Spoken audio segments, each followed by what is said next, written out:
The sound of pages turning means it's time for another episode from the Meredith Library Podcast Studio, bringing you the library's latest news, information, and fun.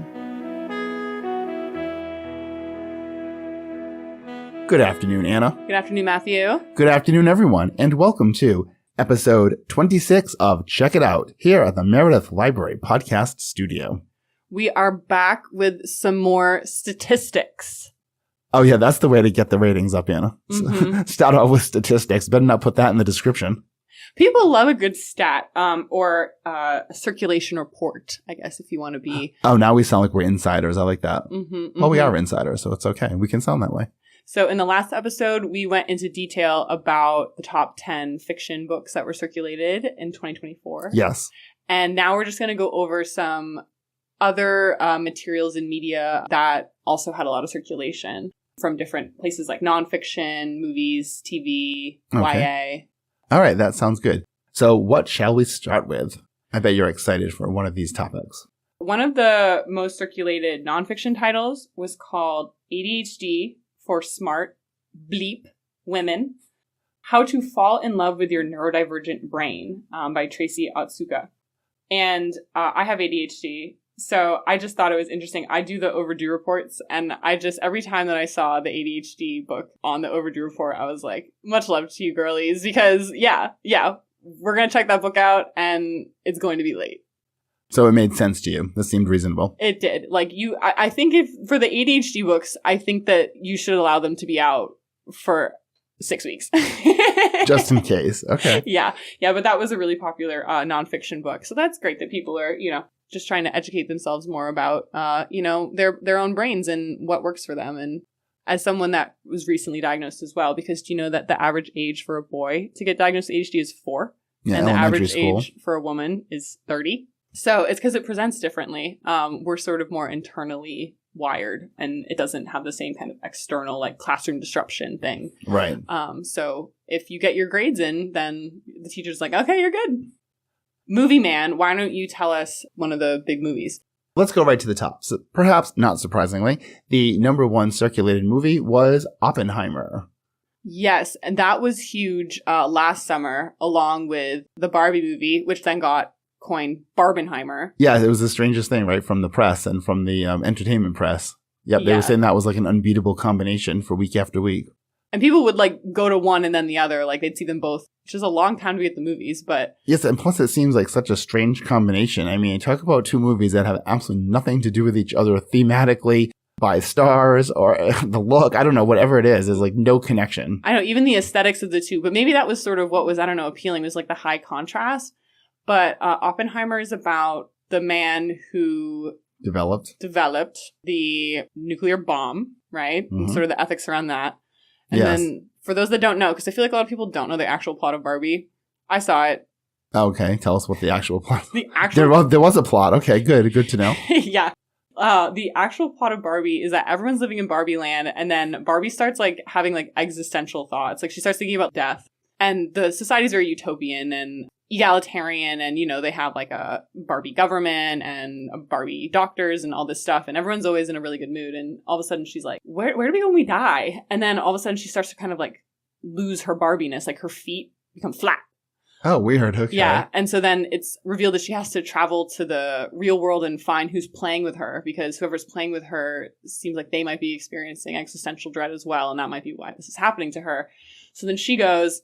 Ken is obsessed with Barbie. He hops on, and then he discovers, like, how awesome patriarchy is in the real world. And he brings patriarchy back to Barbie land, and the Barbies have to, like, fight the Kens. This is a lot more complicated than I imagined. Yeah.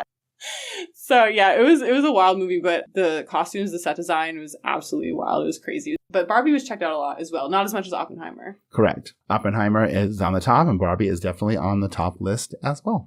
And then you saw The Beekeeper. Yes. Beekeeper is a Jason Statham movie, and it is an action movie. But I thought it was really interesting because it has this whole very modern thing. So the impetus in the movie, or the premise of the movie, is that he is a boarder, like someone is staying at, someone else's property, and the other person is actually Felicia Rashad, which was the mother on The Cosby Show. So, shout out to the 80s. It's her house, or her property that he stays in. And anyway, she gets scammed by one of these like not telemarketers, but telephone scammers, and get her to click on something on her computer. And they end up giving them, this is right in the beginning, so this is not giving any plot away, but she's a director for a nonprofit, and it gives the scammers access to the nonprofit's checking accounts, and they drain them. What's up with the bees? Does he like control bees?